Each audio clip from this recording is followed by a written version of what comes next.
This Saturday, September 21st, the people of Edo State will head to the polls to elect their next governor. As the candidates make their final push to vote, attention turns to the intrigues and concerns surrounding this crucial election, from allegations of Godfatherism to fears of electoral violence, and from controversies over candidates' eligibility to worries about voter apathy. There's no shortage of issues to dissect when it comes to this, of course. So today we're going to delve into the complexities of Edo gubernatorial election, examine the key concerns, and explore what is at stake for the people of Edo and Nigeria as a whole. We have in the studio a political analyst who will dive deeper on insight and perspective of the Edo State Saturday's governorship election.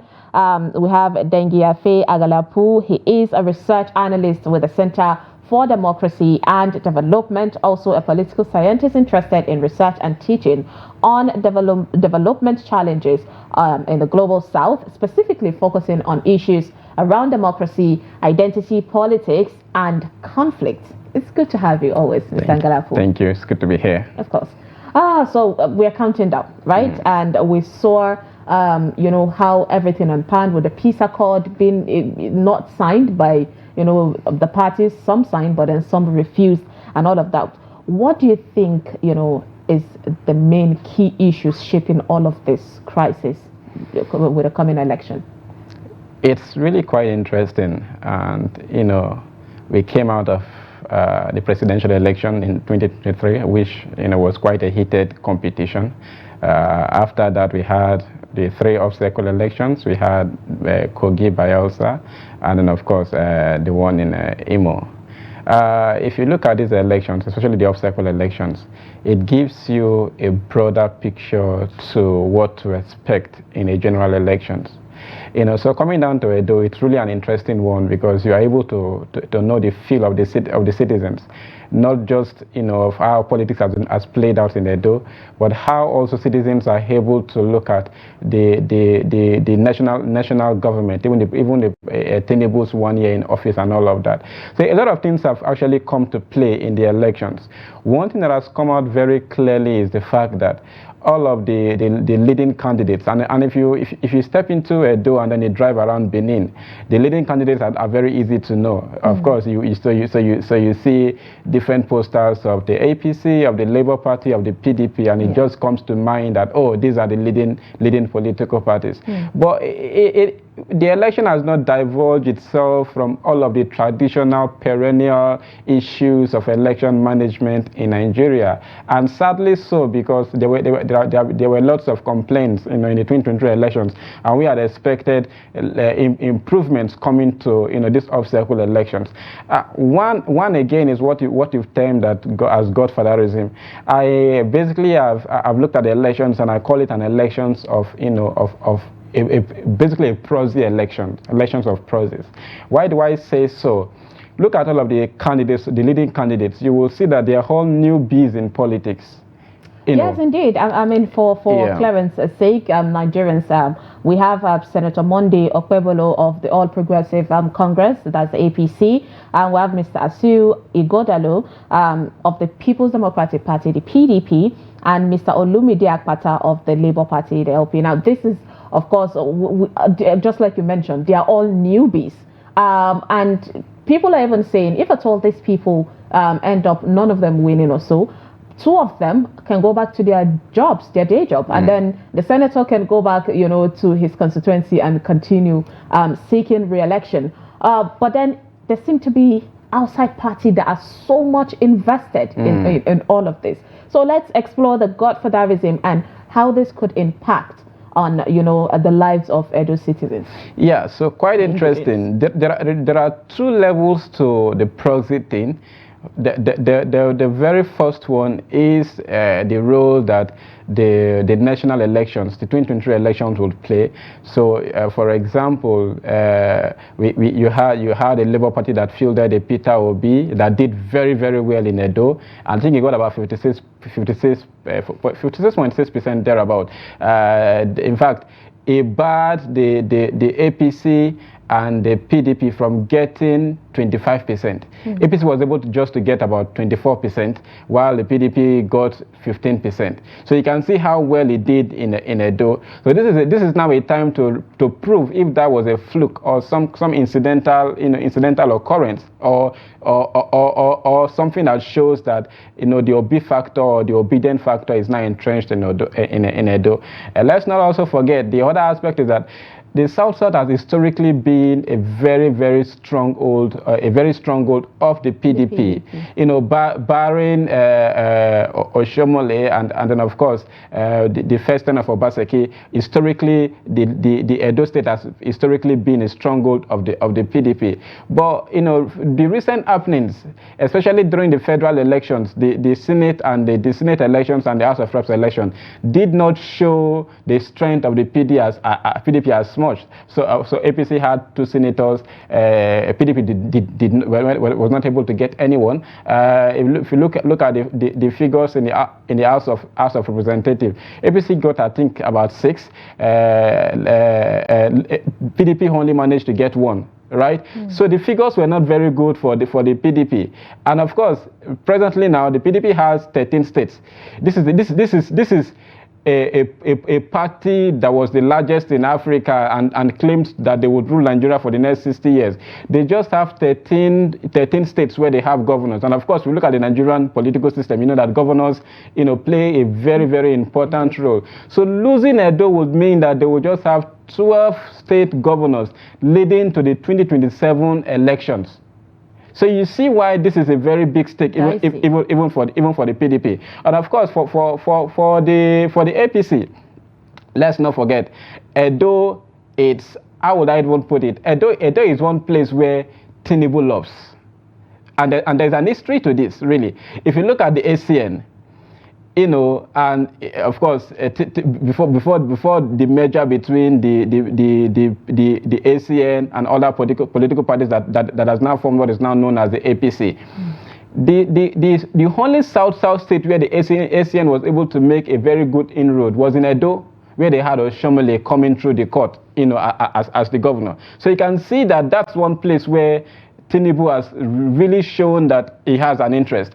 And it happened it showed itself in the last governorship elections where Tinubu's ends were really shown.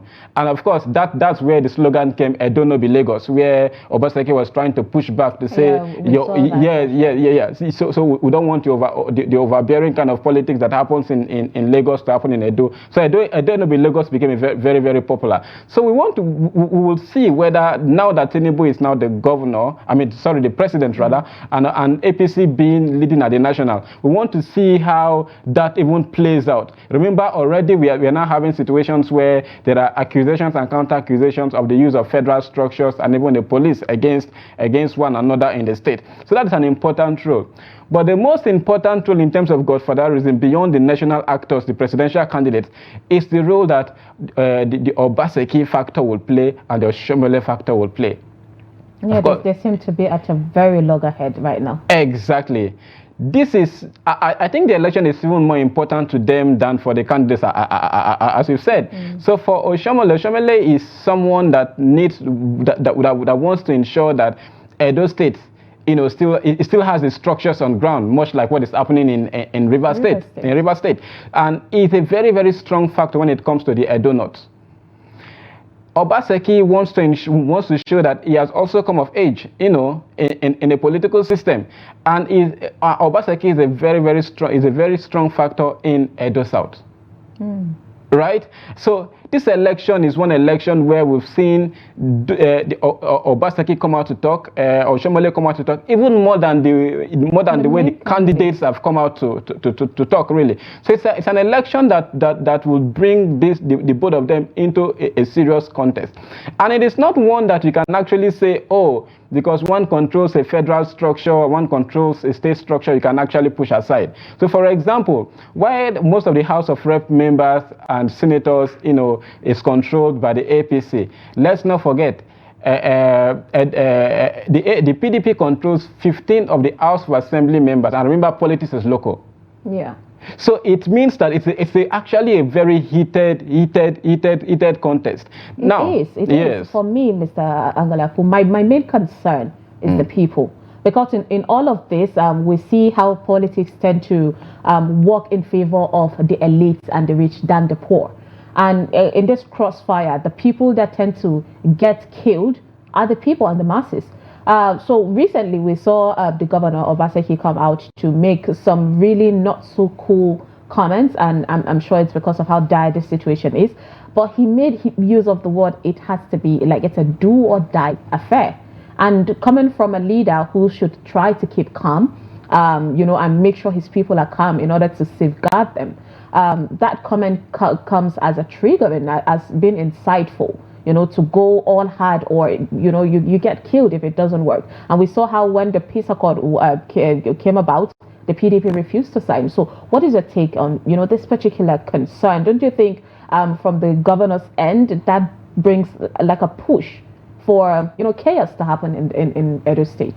Yes, so I'll just lay in the background to see how heated the election will be. So you see that it's almost some kind of balance of power, and maybe not so nice, some kind of balance of terror too, which is actually the very bad part of the elections. So we've seen a situation where Edo State has historically been known, and of course the data shows this, been known for urban criminality, cultism, drug use, and all of that. So when politics conflicts with these issues, it becomes a very, very difficult situation. So and during the pre-election period, we've seen attacks, especially on the deputy governor and other individuals in the state. Several kind of attacks. So it's one election that the security agencies need to step up their game, and they need to really step up their game and hold people to account. And it is a bit unfortunate that in this country, really, we do not take early warning signals seriously. So like you said, the PDP has said they will not sign a peace accord.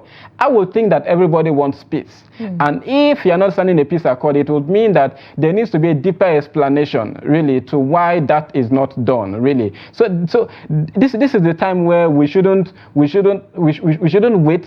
And on the 21st of September, violence breaks out, and we will begin to act surprised. No, it is not surprising. There have been incidences, that shows you that, violence is almost inevitable in the elections. And they are saying it's a do or die. Election is not supposed to be a do or die affair. Election is supposed to be a test of your popularity, the popularity of your ideas, And if you've worked so well within the next 4 years, 8 years, election is supposed to be a reward for that system. So I think that really it is something that for us, it is actually concerning. It is also one election that we will see a lot of vote buying. Right? So where violence does not work, vote buying will take the lead. And we've said time and over again that once the election is monetized in terms of vote buying, the lack of credibility becomes obsolete, becomes very, very difficult. So we need to deal with the situation, those kind of situations. But unfortunately, we also do not have the Election Offenses Commission yet that will deal with situations of that. So let's ask the question: how many persons that perpetrated violence, that perpetrated election offenses in the last general elections have been brought to book? Okay. How many are the numbers? Those are the small details that should deter people.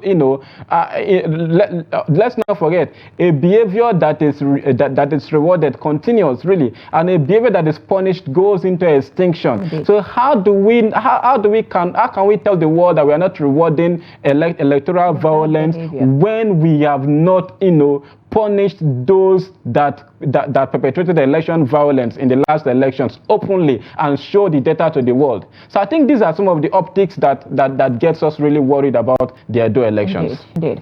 All right. Basically, I think we have covered what this impact would be on the general election come 2027. But let's even assess this candidate. You've studied this candidate. Where we say the APC has Okpebholo, the PDP has Ighodalo, and then the LP has Akpata. Based on your assessments on these three people, what do you think their strengths and weaknesses are, and how well would you say they have performed when it comes to even campaign? Well, in terms of campaign, I think that more should have been done. More could still be done in terms of strategic engagement. But one thing I sincerely like about the Edo election, and of course Edo has historically been one state that is very advanced in terms of education and technocrats. I mean, all of them are very fine technocrats, right? So Olumide Akpata, of course, former NBA president and all that. So they are all very fine technocrats. But beyond that, I think that what will play an outsized role, it's not even that level of technical knowledge, it's more of the role of identity. So for example, the big question for Akpata has been that, you know, the South Senatorial District have had it for so long. You know, the current governor Obaseki, it's from there, you know, and I think for about 16 years they've ruled the state, and so the people are asking, what are you actually coming to do, really? The Northern Senatorial District have had it for like 8 years, right? And the Central have had it for just I think about 18 months, I'm not really sure yet, but they didn't have it for so long because the election that they won the election in 2007, I think, and then in 2008 the court nullified that election, the election, and Oshomole came on board, and that was what, you know, truncated that tenure of the North Central, of the Central Senatorial District. So that would mean that, you know, many people would not look at the qualities of Akpata in that regard. What would they be looking at is to balance the power relations. So now what comes to bear, and the PDP and APC has played that politics well. The both of their candidates are from the central zone, right? So that is where the battle now comes to more of the PDP and the APC. So even in the APC now and the PDP, there's also the role that ethnicity plays, because there are two parts in the Central. You know, the role that ethnicity will play and identity will play in that regard. So more than their level of expertise and their experience in various in Nigerian industries and all of that, it's the role that identity, you know, will play in the elections. Yeah. Well, it breaks my heart that in 2024 we're still holding on to the you know, tribes and ethnicity, allowing it to take play when it comes to taking our future in our own hands. But then in this candidate, this battle is even shadowing those states, people, and, you know, their concerns and worries that needs to be addressed by this. I don't know if you have had you know, time to listen to perhaps the vision of these candidates for their people, and how you think they can actually give a more compelling vision for the people of Edo State. Yes, so much like many elections in Nigeria, if you listen to them, I mean, they all have very good things to say about what they would do, and really it's difficult to see the difference in ideology, because in many cases all of the political parties really have, you know, similar ideologies and what they tend to project. They want to say economic prosperity, they want to say good roads, good infrastructure, good hospitals and all of that. I mean, they are all saying all of this, and so it is difficult to say, oh, this is the difference from what this person is saying from what this other person is not saying. But really, I think that at this point in our history, really, it should really be about the people. Right, about the people. And that is one thing that it's actually missing in our elections. I mean, I hope that the remaining days before the elections, they're able to do this. You know, a display of manifesto, not just a display of some, you know, some holistic things that are not measurable, but to say, if I get power, my first year in office, I will achieve this, and that. The second year in office, I will achieve this, and that. Some kind of measurement metrics. Yeah. So if you tell me you will build hospital, yes, everybody has been saying that. But if you tell me you will build 15 hospitals, I will know that, okay, if you have built 10, it's remaining 5. I can hold you accountable. I can hold you accountable. So that level of specificity in the debates, sincerely speaking, we have actually not seen it. But one thing that is actually very worrisome is the fact that, you know, the election has become a situation where it's an elite consensus thing, living out, you know, the people in all of the debates and what their input into the system. But I trust the Edo people for one reason. Edo State is one state where, you know, they were able to vote a party that was not, you know, so pronounced in the state in terms of being the governor. A party that was not so pronounced in the state being, you know, I mean, the APC was very popular, but it lost in Edo also. So I think that in these elections, probably the other people might want to vote more for personalities than parties. So I am saying, I think really, I want to see an Edo state that would want to replicate that kind of scenario in the governorship election. I mean, this is not to say they have to vote a particular political party, but I'm saying that they should begin to look at these people, these people are bringing to the table, and then vote according to a personalities. Because if you look at the political parties, in all it is the same thing. But let us look at their primaries. The PDP primaries had issues. Indeed. Issues. The APC primaries had issues. Labour Party primaries has issues. In fact, all of them had parallel candidates. Yeah. All of them. So what is the difference between these political parties really? So it is the personalities that, you know, that comes on board that actually matters. And one thing again that will play a very big role, it's how political parties in the state, both the Labour Party, the PDP and the APC, we are able to come to terms with post-primary reconciliation process. So one of the political party perhaps that will win the election might be one that was able to put its house together after the controversies and truncated political party primary system. So it is that one that has a good internal reconciliation mechanism, probably that would give a good footing. All yes. Right. Let's come back to the INEC and see what all of this happened, because we've seen elections happen and people tend to blame the INEC. Meanwhile, sometimes the INEC come out to try to defend themselves. There are also fears of sometimes election materials don't get to particular destination or polling unit. So with all of that concern, are you worried that there is going to be a disruption when it comes to free, fair election? Well, for INEC, the historical challenges of INEC has not changed. The Electoral Act has not been amended.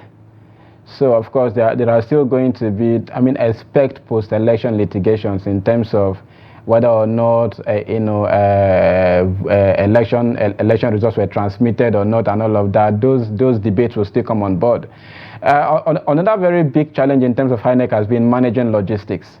So historically, you've seen, some places where election would not happen on time and all of that. And I do also have some riverine places where that is difficult to assess. So you're going to be seeing late starting of polls in some places, which is actually very, very important, because you don't also want a situation where voting starts late and then people vote until the late of the night in a place that is a bit very volatile. So those are some of the concerns.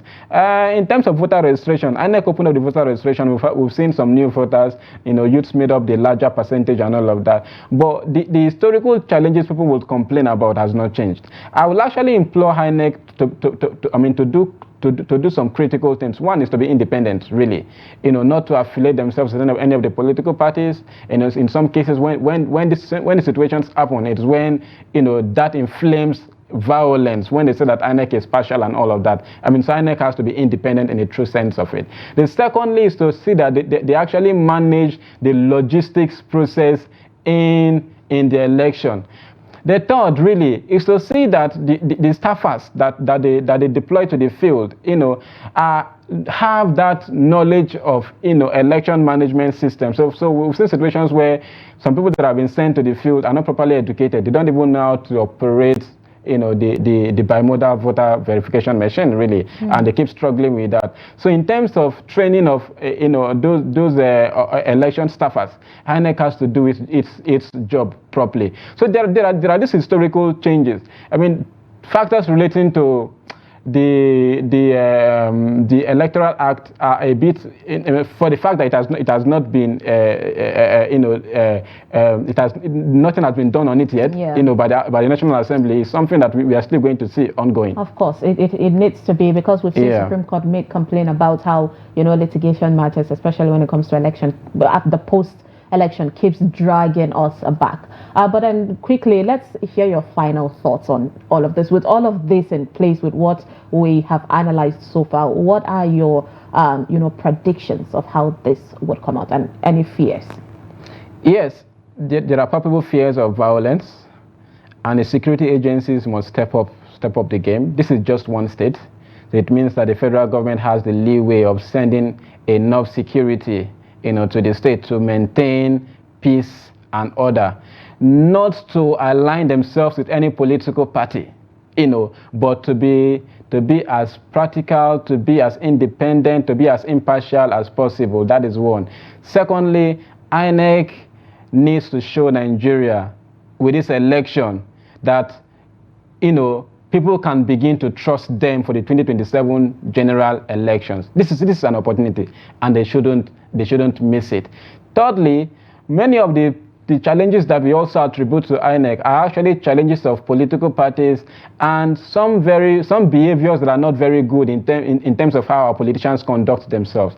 This is our country. This is Edo State is part of Nigeria. We shouldn't allow it to burn. We shouldn't allow, like Goodluck Jonathan would say, nobody's ambition. My ambition is not worth the blood of any Nigerian. Nobody's ambition should be worth the blood of Edo people.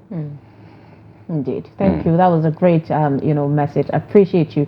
Thank you so much for joining us, Mr. Dengiyefa Angalapu, for dissecting, this situation. I appreciate you. Yeah, thank you. It was a You. pleasure. Yeah.